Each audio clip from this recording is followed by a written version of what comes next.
اتعاملت مع كتير طبعا في يعني مخرجين في السينما والمسرح والتلفزيون.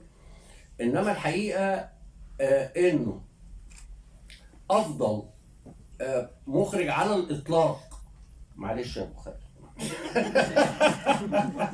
انت طبعا مؤمن بكده. لا، افضل مخرج على الاطلاق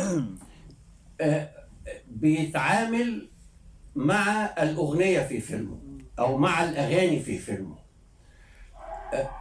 طبعا مش على مستوى حكايه التصوير او كده، لا، في حاجه قبل كده هي الاهم، انه مساحه الاغنيه بتاخد مساحه صناعه الاغنيه، بتاخد نفس المساحه اللي ممكن ياخدها كتابه السيناريو او ياخدها التصوير او ياخدها اي شيء.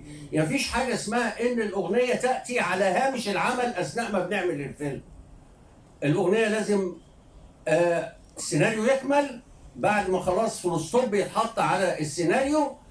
لو هو عنده تصور لوجود اغاني في فيلمه، تعالى يا عم الشاعر نقعد ونتكلم ونقطع في بعض ايا كان المده اللي هتاخدها لحد ما نصل الى النص، ثم يعطي نفس المساحه للملحن وللتوزيع الموسيقي ولتسجيل الاغنيه، عشان لما يخش فيلمه تبقى اغنيته او اغانيه في ايده.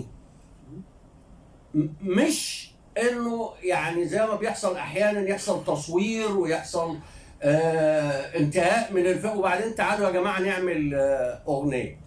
عند يوسف شاهين الموضوع لا، موضوع الاغنيه